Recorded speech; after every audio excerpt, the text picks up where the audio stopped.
Hey, what's up guys, TotallyDubbed here, and today I'm going to be doing a review on the Elgato EyeTV W. This is a mobile TV hotspot from Elgato for certain devices such as the iPad, iPhone and Android devices. Make sure you go to Elgato's website to check out the full compatibility list of what devices can actually run the EyeTV W. So what I'm going to do first of all is show you what's in the actual contents of the box. You obviously get this little device, as you can see over here, which is currently on. It has an on indicator and a battery indicator. It has a input for your charging. It's a mini USB, which is very convenient for Android users because they can use their charger. And you've got a simple on-off switch, which works as simple as that. And finally, you've got the connection for the little antennas. The actual antennas themselves are quite interesting. You get a mini antenna, which is very much useful for on-the-go usage, and that can be very much put in your pocket and taken alongside with this. If for any reason, for example, if you're in my room, you're going to have a problem with reception, then you can use this slightly bigger antenna, which is apparently used for places that will have problems with connection. It is also supplied with a little suction device, which is brilliant for putting it to windows and whatnot, and it has a little magnetic connector over there, which allows you to put it to this antenna. You also get a little connection adapter, shall I say, which is useful for putting it to your home antenna. So for example, if you have a home antenna and you want to use this device to stream on your phone, then you can do so, and it's brilliant that Elgato actually included this.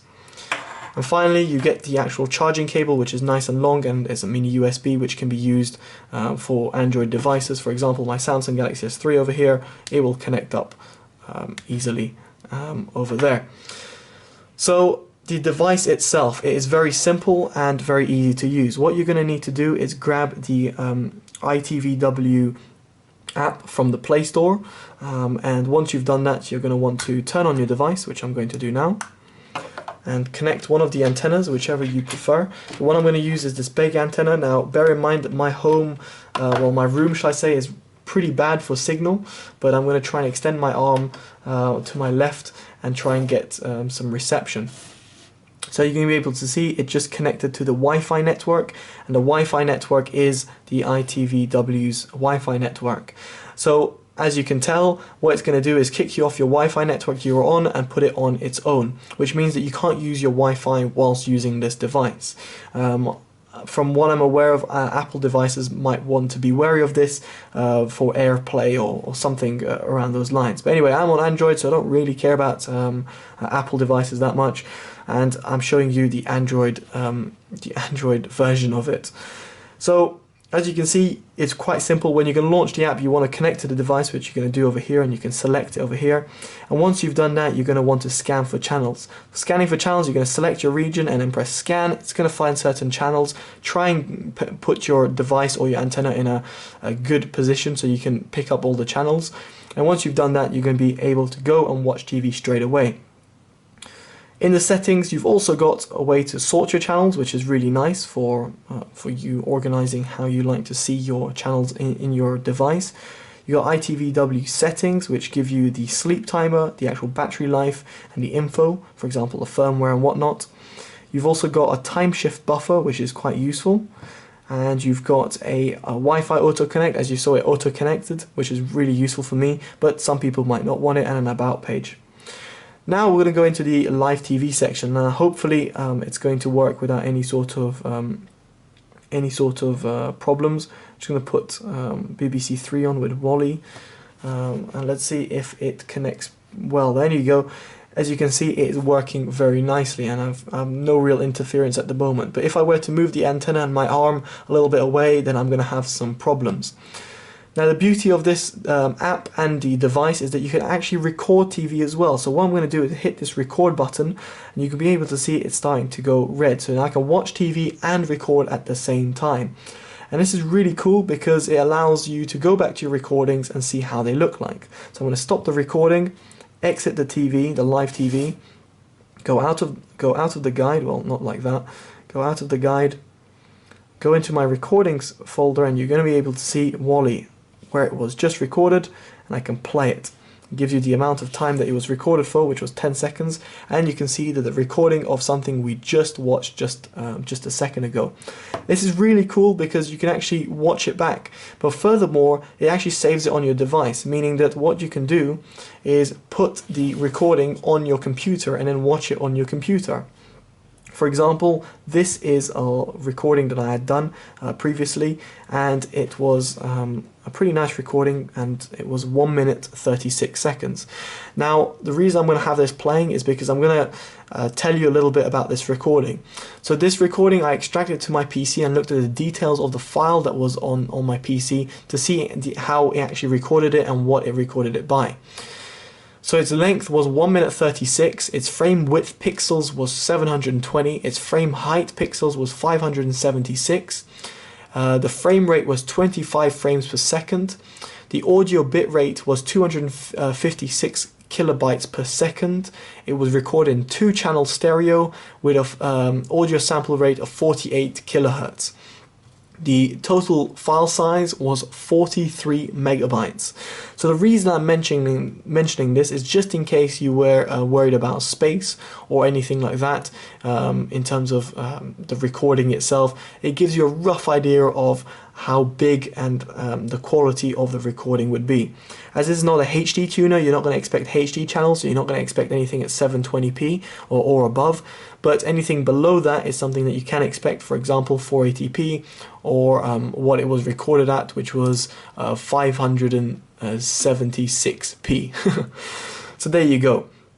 Now, in terms of the actual quality of the recording, when I put it to my computer, was actually very good, and I was very much impressed with it. Sound and everything was brilliant as well. So apart from the recording side, what else has it got? Well, it's also got a guide which allows you to see what's going on the TV right now. So for example, if I go to BBC One London, sometimes it just takes a little while to refresh, but as you can see, it's probably been refreshed already and gives you what's the guide on for today. If I click on this, it will give me a detail of what that TV show is all about. And I think this is really, really nice. Again, it's testament to the actual app itself. So overall, what do I think about this little device?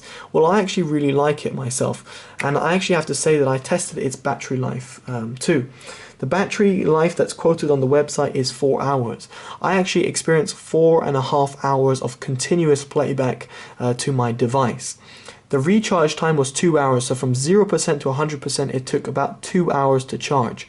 And once it's charging, it goes red, and then when it's finished charging, it will go off.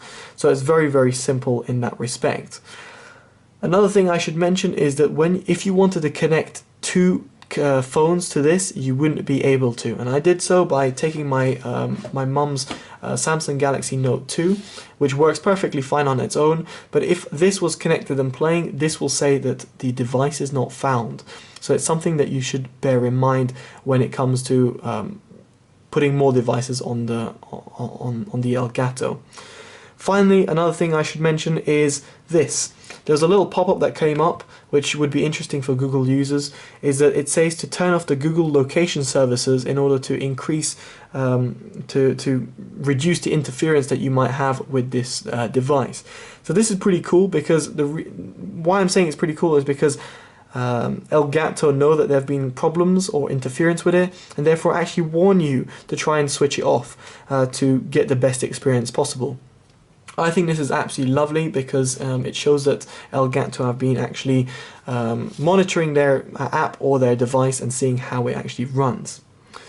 So that is the Elgato EyeTV W in a nutshell. It is it's basically some form of a device that will be able to show you TV on the go. It's very, very useful if you were to use something like this, and you could easily plug it like that and put it in your pocket and take it on the go. And I think that's extremely portable in terms of how big it is. In terms of the price, it comes in at about £60, which might be a little bit steep, but I think it's totally worth it for something that's worth for what it does. It records TV, you can watch TV, streams TV pretty well on your device, and does a great job. In terms of streaming wise, I should also mention the range that you get with this. Obviously it's using Wi-Fi, so you might wonder what is its Wi-Fi range. Well, Wi-Fi range was a little bit disappointing. If I went about 5 meters to 10 meters away, and if there was a wall between me, then I would start getting interference on my device, even though there was no interference with the actual the TV. It was just the Wi-Fi signal that was being sent that was getting interfered. But if there's a clear line of sight in 10 meters, you won't have any problems.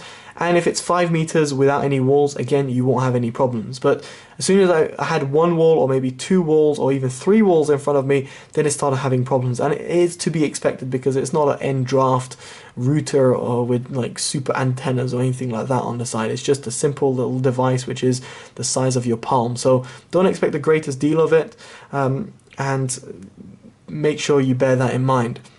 For me, this would be totally useful for someone going on a camping trip, or someone taking it with on their car, or for some, going on a car trip with their kids, and the kids want to watch a TV, and they just plug it in and watch it. I should finally mention the battery life that the phone drains, because I mentioned the battery life of the device, 4.5 hours from 100% to 0. However, the battery life of your phone will also be drained, and that is because the phone is constantly using the Wi-Fi network and constantly showing you a good live TV stream.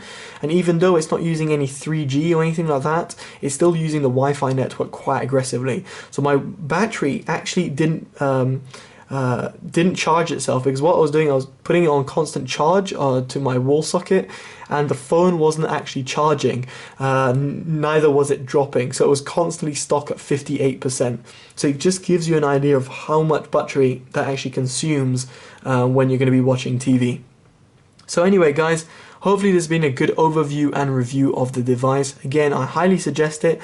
If I had to give it a rating, I'd probably give it a 9 out of 10, and the only thing I could see that would be bad about it would be the fact that it's got no removable battery of any sort, or it's got battery life of only 4.5 hours. But apart from that, it is really top notch, and they've done an excellent job in terms of the accessories and everything, and the packaging, all the way down to the app itself. I think they've done a really good job, and Elgato should be proud for this device. So again, if you guys are looking for something like this, or a friend or family is looking for this, make sure you share this video with them, and make sure they try and check this out, or at least try and demo it somehow or somewhere. So I hope you've enjoyed this video, guys. If you have, make sure you like the video, and if you haven't subscribed already, it really does help, so please do subscribe, and do comment below of your opinions and thoughts about this video and the actual device itself. Anyway guys, I've been Totally Dubbed. Hopefully you've enjoyed the video. Take care. Bye bye.